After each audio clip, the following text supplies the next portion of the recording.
Happy Monday. It is Labor Day, August 5th. Thanks for tuning in. I hope you're enjoying some time away from work, maybe with family. I don't know, packing, yard work, cleaning. I'll be doing a little of that this weekend. But obviously, wanted to make sure we came up with a great episode for you. So that if you're sitting outside, maybe relaxing, sitting by the pool, going for that walk, or even doing that yard work, you got something to listen to make sure that you start the week off right. So if you've been a regular tune in person to the podcast, you know that we kick off the week with five stories that I think are going to be driving the conversation.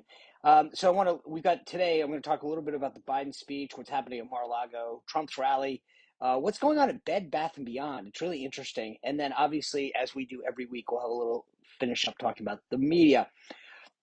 First, I want to kick off on this Biden speech that happened last week.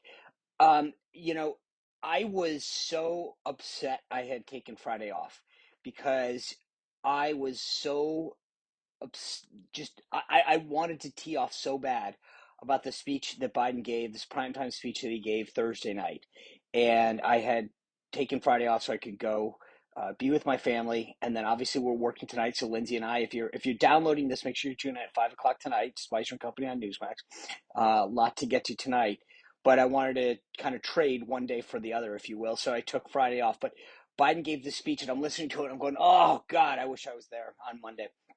So, just to give you some context, and we talked about this a little on the show, uh, we did a really good job, I think, of laying out the context of what a primetime speech is normally about. I mean, these are big, big issues, policy pronouncements, military action or intervention, the withdrawal of troops. Nixon gave one when he was resigning. I mean, this is what primetime speeches are about. You literally go as the White House to the networks and say, the president would like to is going to give an address on X, fill in the blank, and he would like time. Now, I said this on the show, so I just want to make sure I repeat this to you guys. Like, networks coveted prime time space on their channel because this is big advertising dollars. So when you give up a half hour of primetime coverage, you're giving up, thousands, if not millions of dollars of revenue.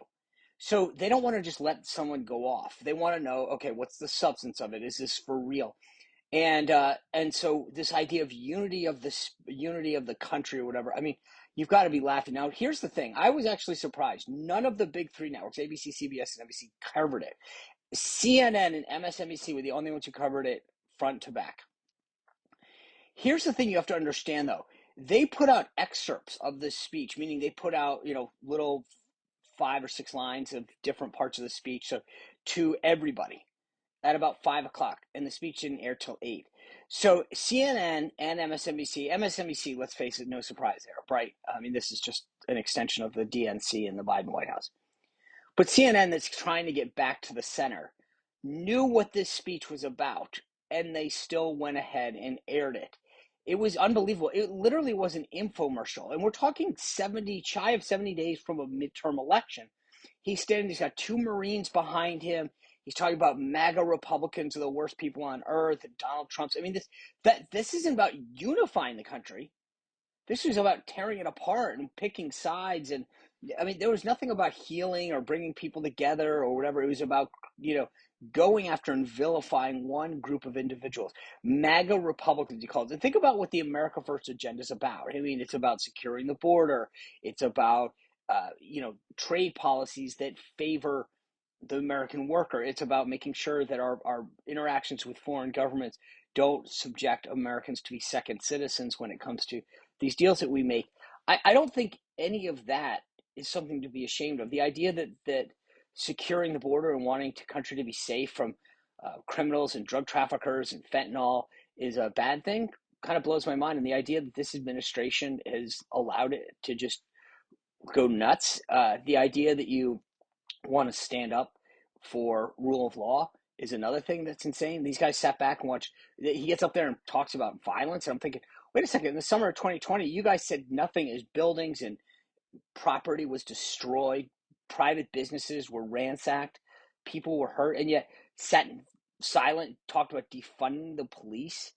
I mean, it was just amazing. It was literally an an in-kind contribution to the Democratic Party that CNN and MSNBC gave that was completely out of I mean, like, I cannot believe these guys gave it. And I you know, thought that it was amazing that there wasn't more of a backlash. And you saw a couple of the CNN commentators say, wow, I can't believe those Marines were sitting there and this really was a violation. And people went after them. You know, I I was surprised that they didn't get more backlash to some degree because there was no policy. It wasn't like, so therefore I'm doing X. There was nothing about what the president was going to do. It was just about bashing one side. And then here's the kicker. This is the thing that I thought was insane. On Friday, you know, the day after, he gets asked about going after, you know, how divisive it was or whatever. And this is what the president said, quote, I don't consider any Trump supporter to be a threat.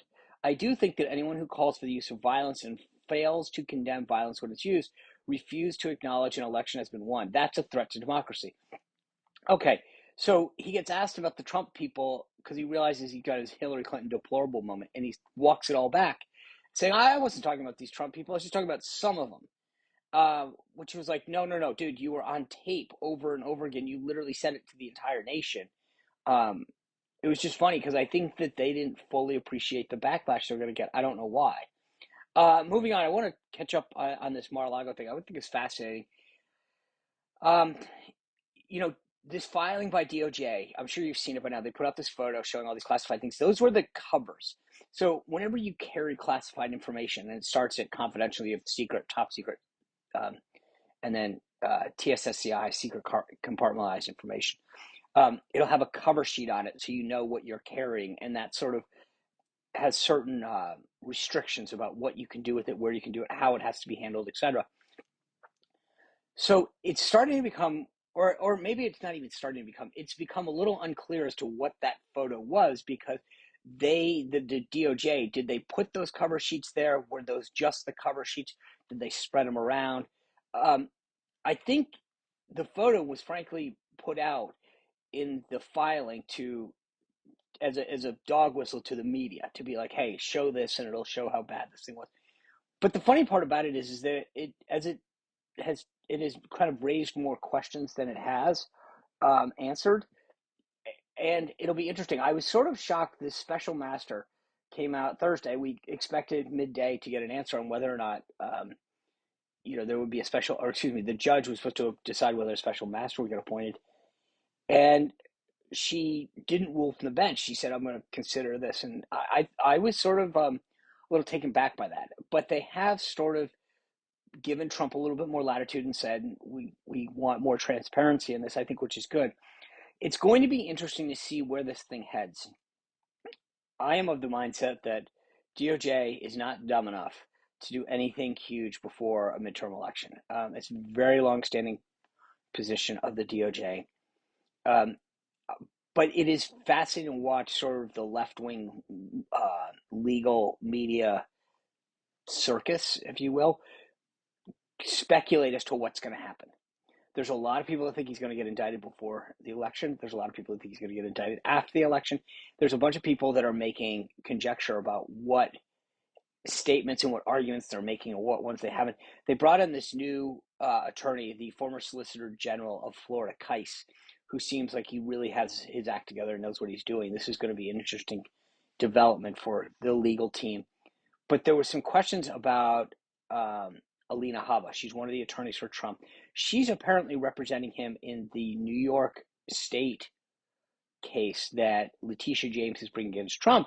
She had signed some documents saying that she had searched the property and couldn't find some documents. I had her on Spicer Company, and I was asking her, okay, the media is saying that you have sworn in this affidavit that you didn't see any additional classified information, and if you had, that in itself might be a violation because you don't have the appropriate background checks to deal with this and to even view it. And what she was saying that was really interesting, and I had not heard this before, was she was saying I was involved in this New York case with Letitia James.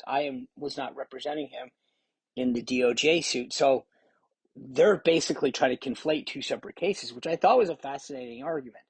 And you only hear it sort of in the media now, but it's interesting because I had not sort of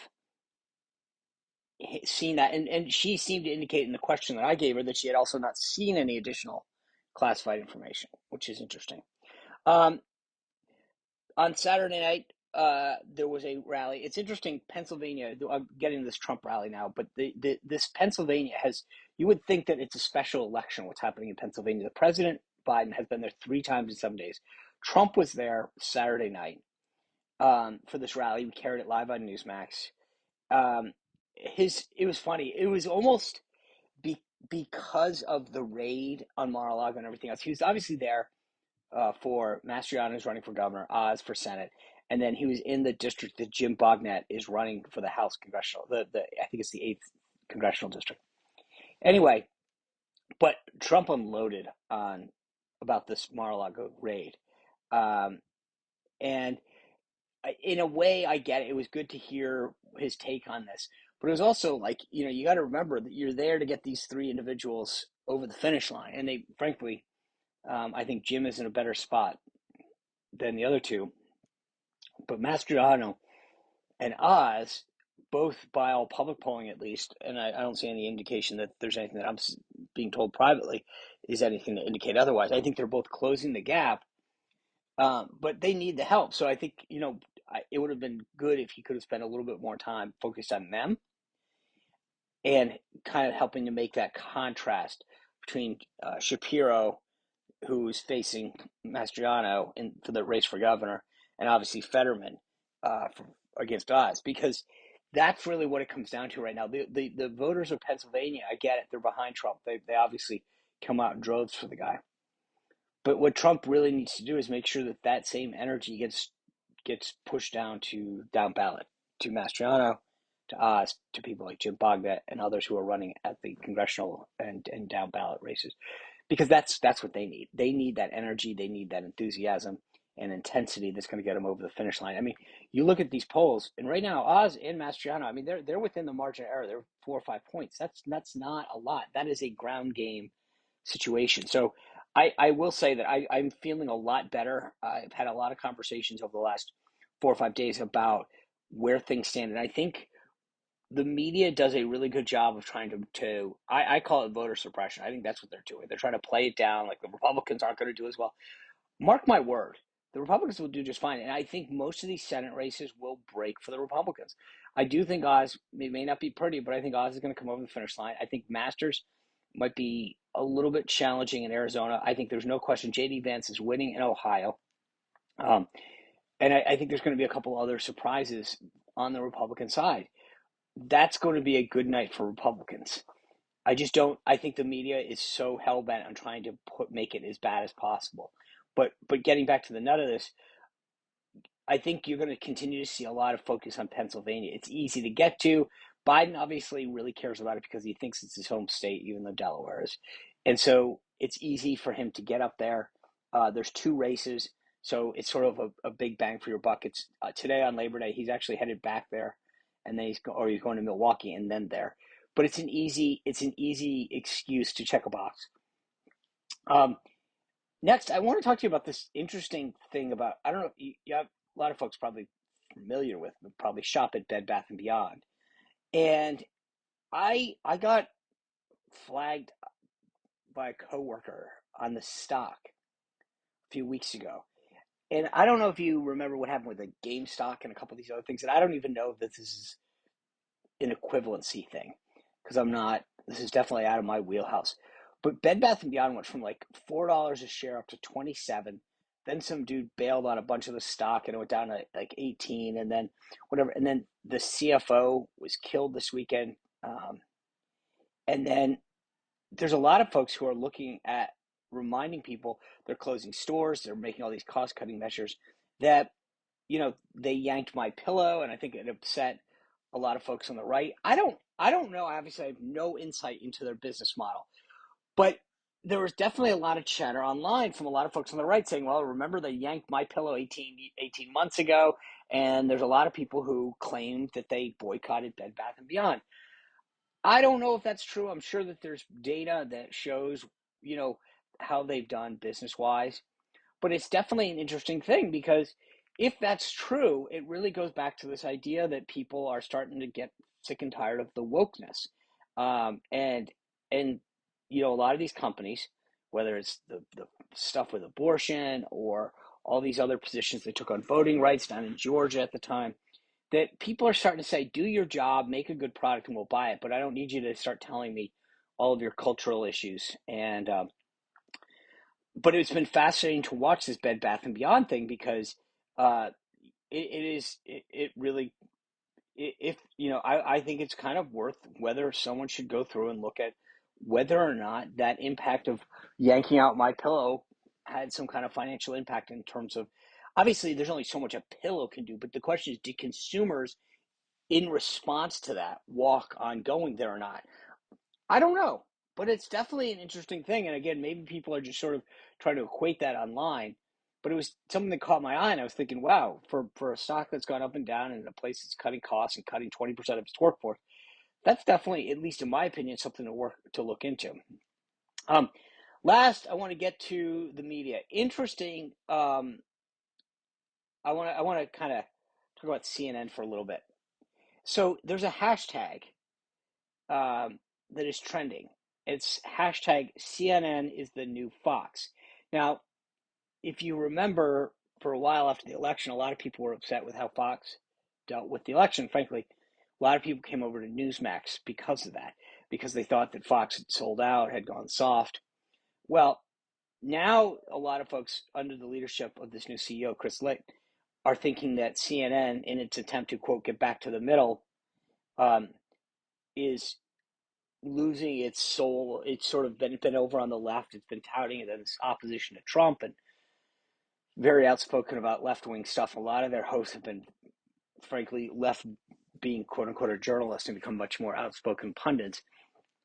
Chris Litt is trying to, or at least publicly, say that he wants to move it back to the middle and make it more of a news organization, a news-centric organization. And we obviously talked a lot about Brian Stelter getting fired the other day. He had 3 years left on his contract. The show actually rated pretty well, but Brian had been very outspoken about Trump and Republicans, et cetera, et cetera. I had said then, and I still maintain, that Brian was sort of the he was the sacrificial lamb. That he was the guy that they had to let go to show everyone. You think about it, it makes sense, right? He's a Sunday show. He's once a week, and you get credit for it. So it makes sense that that's the case. Um, the This week, though, they ended up getting rid of John Harwood, who Harwood had been with CNBC before he was with CNN. He had been very outspoken, very left wing. He sent out a tweet right before he left, um, where he says, "Personal news: today's my last day at CNN. Proud of my work. Thanks to my colleagues, I've been lucky to serve the best in America. Looking forward to what's next." A lot of people calling out how left wing the guy was, but in any case, it's the question is he just the next? Is this it, or is there more? Is there Jim Acosta? Or is there Don Lemon? But I think that there's more to come at CNN, and it'll be interesting. My guess is that it's one of the other. It's CNN or it's Lemon or Acosta. We'll have to keep that in mind. It was interesting, by the way, as much as CNN's getting bashed for a lot of stuff, I will say this. Dana Bash, who co-hosts, I guess, the Sunday show State of the Union, has been the only Sunday show host to ask Democrats about their position on abortion. And if you think about that, over and over again, they get asked, are there any limits to abortion? Are there any limits? And over again, they refuse to answer, which is funny because if you want to talk about the extreme on abortion, that would seem to be it. So I will give Dana and CNN some credit on that as well. So for all the bashing that they get, at least give them some credit on that. Lastly, I got to have some fun with our good press secretary, Corinne Jean-Pierre. A couple weeks ago, or a week and a half ago, I guess it was, she got mocked for saying that people don't walk over the southern border, which is just a joke because everybody watches it on a daily basis. And of course, but she got no blowback. So then this week, she said that the U.S. added, quote, and this is a direct quote, 10,000 million jobs, 10,000 millions. And she's literally looking at her book. So someone wrote that down, which I'm wondering where they went to school. Anyway, I just get a kick at the stuff that she says, and nobody ever says anything about it. Anyway, have fun. This has been fun. I hope you enjoy the rest of your Labor Day, and Thursday should be another fun conversation. We've got a great guest coming on. Look forward to seeing you then. Enjoy the rest of your week, and until then, tune in every night at 5 o'clock to Newsmax and watch Spiceman Company.